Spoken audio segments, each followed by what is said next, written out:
The Tennessee River ran quietly that summer of 1877, carrying silt and secrets through the valley.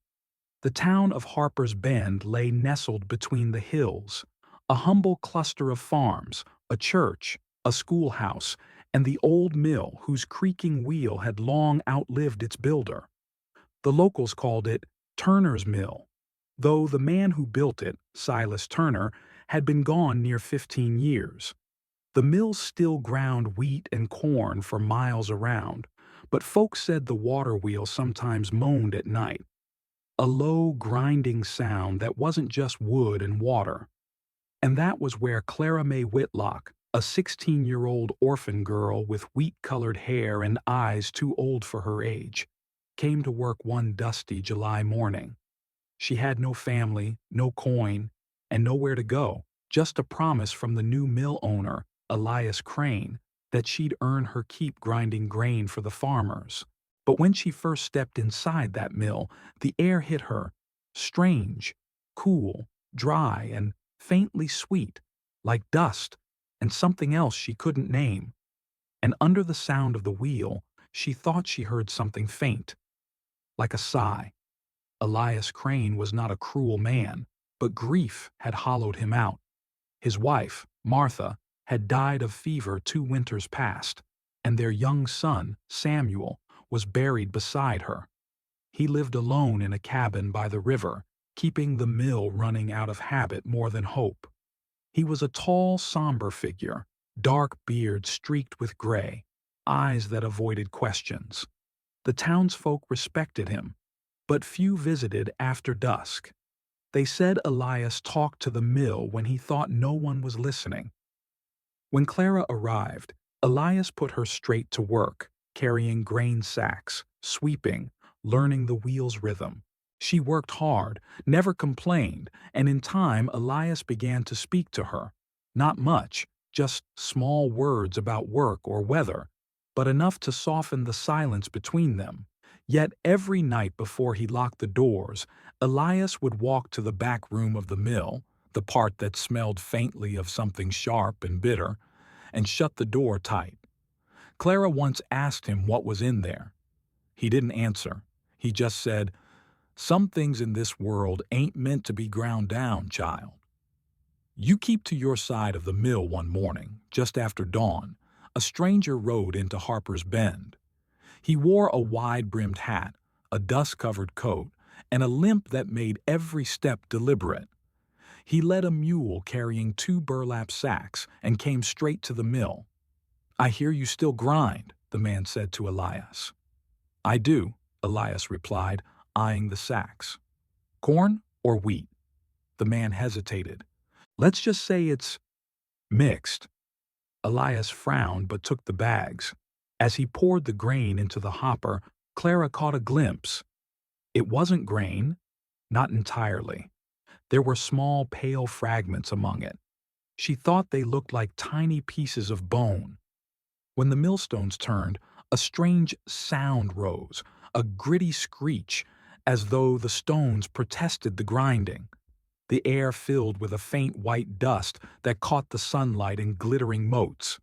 The stranger watched silently, then collected the flour without a word and left. Clara wanted to ask what she'd seen, but Elias's face was pale, his hands trembling slightly. He wiped the dust from his palms and whispered, "Lord, forgive us. Not again." That night, Clara couldn't sleep. The wind off the river carried the low creak of the mill wheel, and it seemed to whisper her name. Finally, she lit a lantern and crept back down the path to the mill. Inside, everything was still, except for the faint dripping sound near the back door, the one Elias always kept locked. She found the key hanging on a nail. It felt wrong to use it, but something stronger than fear pushed her forward. The hinges groaned as she opened the door. Inside, the room was cold. On a wooden table lay an old ledger, some strange tools, and a stack of small wooden boxes. She lifted one and opened it. Inside were white fragments, not corn, not shell, but unmistakably human bone. Her breath caught. She nearly dropped the box when she saw the label, Samuel Crane, ground, 1875. She fled the mill in horror, heart pounding, the river's whisper chasing her all the way home. The next day, Clara couldn't bear to face Elias. She went instead to Miss Lorna May, the oldest woman in Harper's Bend, who'd lived through more stories than anyone dared believe. Lorna listened quietly as Clara told her what she'd found. Then she sighed and looked toward the hills. "That mill's cursed with sorrow, child. Always has been." She told Clara that when Silas Turner built the mill in 1842, his wife and son had died in a flood soon after. In his grief, Turner claimed the river had taken their souls but left their bones. He ground those bones into dust, mixed it with flour, and baked bread for the town, believing it would bind their spirits to him. When people learned what he'd done, they burned his house and ran him off. But he never left the valley. Some said his ghost stayed near the mill, guarding the river that took everything he loved. Lorna's voice trembled as she finished. Elias Crane's kin bought that mill long after Turner died. But grief runs in that place like water. Maybe it never really left. Clara returned to the mill the next morning. Elias was already there, staring into the grinding stones, his eyes hollow. She took a deep breath. "I saw the boxes," she said quietly. He froze. Then, slowly, he turned to her. "Then you know what I've done." Tears welled in his eyes as he spoke. "When my boy Samuel died, I couldn't bear to bury him cold in the ground. I remembered what the old man Turner did. Foolish, I know. But I thought, maybe if his dust mingled with the grain, maybe part of him would live on in every loaf, every meal. Maybe his spirit would feed the living." He covered his face with his hands. "But every time I grind, the wheel groans. The river wails, and I feel him slipping further away instead of closer." Clara's heart ached for him, not just in fear, but in sorrow. Grief had turned a good man into something haunted. She placed a hand on his arm. "You can't hold on to the dead by breaking them apart, Mr. Crane. You honor them by living right." He said nothing, only nodded. But that night, the mill wheel turned on its own. It began with small things. The grain sacks swelled as if breathing. The wheel turned without water. The grinding stones spun, though no hand touched them. One night, Clara saw dust rise from the floor, white and shimmering, and in that dust, faint outlines of a child's hand pressed against the window pane. Elias fell ill soon after, coughing up fine white powder, his skin ashen. He claimed he heard Samuel's voice calling from the wheel. "He says he's cold, Clara. He says the river keeps him hungry." The townsfolk began whispering again, about the cursed mill, about the girl who worked there. Some said the river had turned to milk one morning, then back to water by noon. Clara prayed, but even the church bell seemed muted, as if sound itself feared the mill. Desperate, Clara went to Reverend Hallbrook, the town preacher. She told him everything, the bones, the grinding, the haunting. He looked at her gravely and said, "Some sins run too deep for prayer alone. They must be faced in fire." That night, a small group of men followed him to the mill. They meant to burn it down, to end the curse once and for all. Clara followed, begging them to wait for Elias, but they refused. When they set the torches, the flames licked the wooden walls. But the fire sputtered and died. The air turned cold as frost, and a wind rose from the river, scattering the torches into the dark. Then, from within the mill, came the grinding of the stones, slow, heavy, relentless, and a child's faint laughter echoing above it. The men fled. Only Clara and Elias remained. He fell to his knees in front of the wheel, shouting, "Samuel, son, I'm sorry." And from the dust, a whisper, "Then set me free." The next morning, thunder rolled through the valley. The sky blackened, and rain poured in torrents. The Tennessee River swelled until it roared past the banks, flooding the roads and sweeping away fences. Elias stood in the doorway of the mill, staring out at the rising water. "The river's coming for him," he said. "For me too." Clara begged him to leave, but he shook his head. "No, child. It's time the mill ground its last." The floodwaters struck hard, battering the wheel. The building groaned as the current ripped through its foundation. Clara clung to a post, screaming for Elias, but he was already knee-deep in water, trying to unbolt the wheel's axle. "He has to be free," he shouted over the storm. "No more grinding, no more bones." Then the wheel gave way with a mighty crack, the water sweeping Elias into the torrent.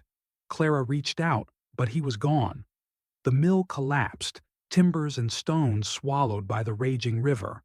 When the storm passed, Harper's Bend was quiet. The river had changed its course slightly, leaving a shallow bend where the mill once stood. Clara wandered the muddy banks, searching for any trace of Elias or of the cursed mill.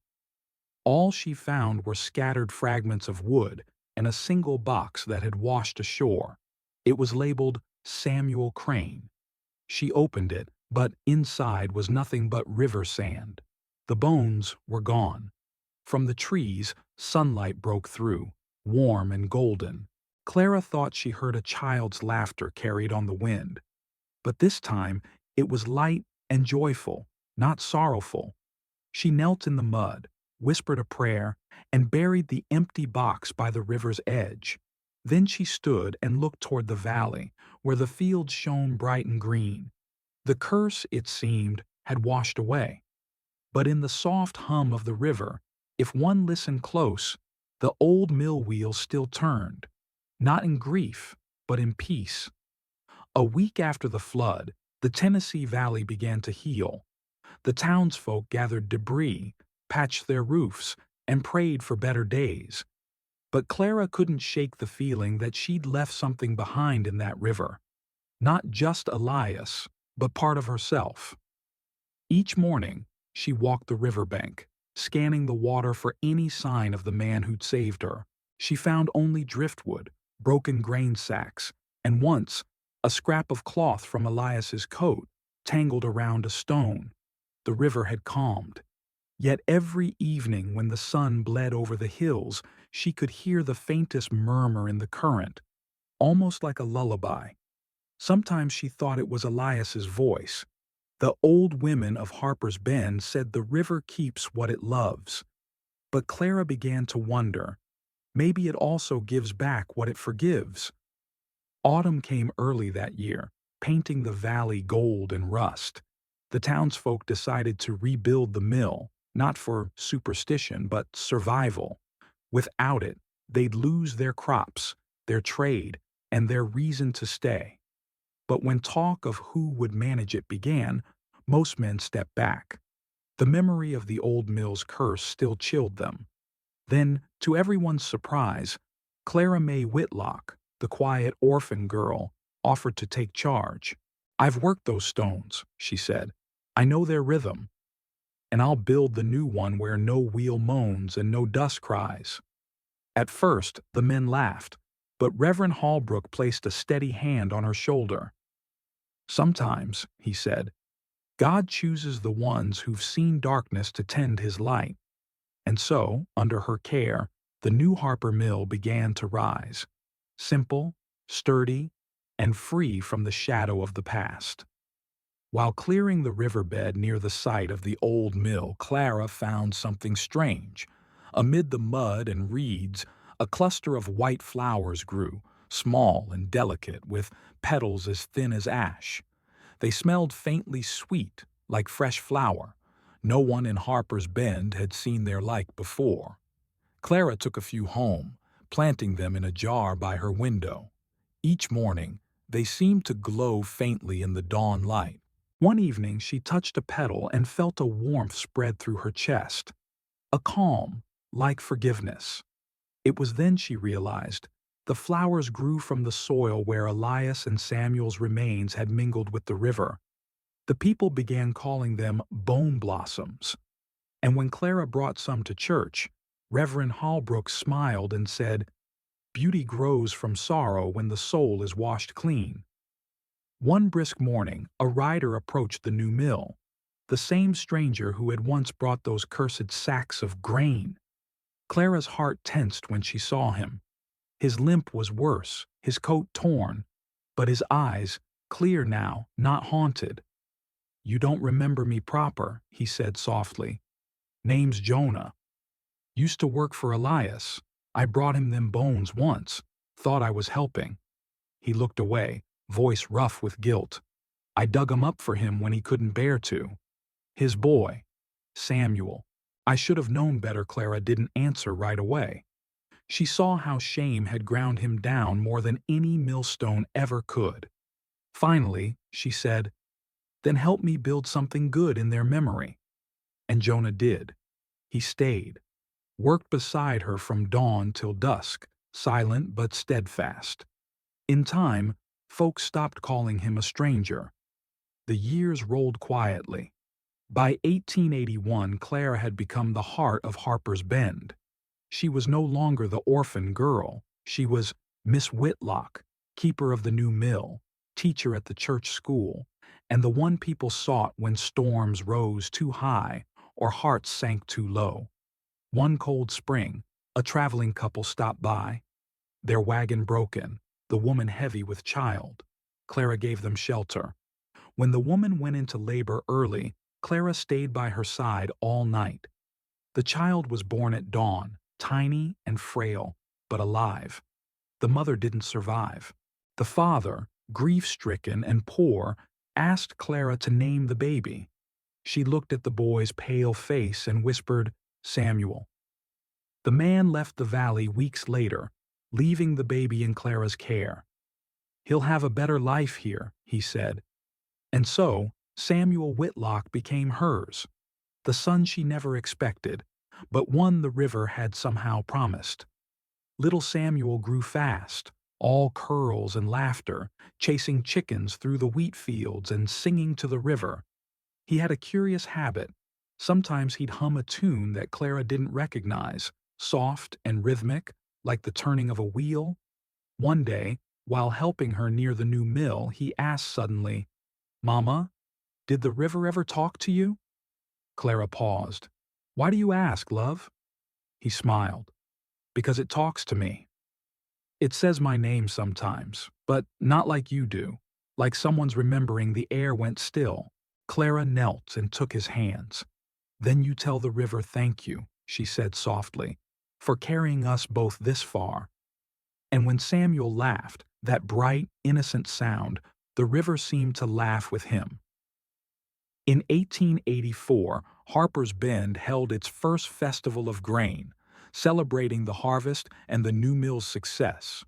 People came from miles around, bringing music, pies, and barrels of cider. Clara, now in her 20s, watched from the mill porch as Jonah played fiddle near the fire, and Samuel ran with the other children, scattering wheat stalks into the air. As dusk settled, Reverend Holbrook asked Clara to say a few words. She hesitated, but then she spoke, voice trembling but strong. This mill was once a place of sorrow. It ground more than grain. It ground hearts. But from those ashes grew something living. Maybe the Lord doesn't erase our pain. Maybe He turns it into something we can feed others with. The crowd went quiet, then broke into applause. For the first time in years, the old valley rang with joy instead of whispers. That night, Clara dreamt of the river. The moon hung low, silvering the waves. From its center rose Elias Crane, not as she'd last seen him, but young again, face clean and kind. He carried a small child in his arms. "Thank you," he said, his voice gentle as wind. "You set us free." The child, Samuel, smiled, scattering a handful of white petals into the current. They floated toward Clara, glowing like stars. "He lives on, you know," Elias said. nodding toward the hills, not in dust or bone, but in love. When Clara woke, her cheeks were wet with tears, and outside her window, the bone blossoms were in full bloom, white as snow. Years passed. Samuel grew into a strong, thoughtful young man, the pride of the valley. He worked the mill beside Clara and Jonah, never knowing the full story of what had happened before him. Then one evening, dark clouds rolled in, heavy and low. Thunder cracked across the valley, shaking the new mill to its beams. Clara and Samuel rushed to shutter the windows, but the wind tore them open. The river surged, wild again. But this time, it didn't bring fear. Samuel stood in the doorway, watching the current rage, and whispered, "It's not angry, Mama. It's remembering." And indeed, as lightning flashed, Clara thought she saw, just for an instant, the outline of a man and a boy standing in the current, smiling. Then they were gone. The storm passed quickly. The mill held firm. By 1890, the story of the old mill had become legend, told by candlelight to children and travelers passing through Harper's Bend. They said there once was a mill that turned grief into dust, and dust into grace.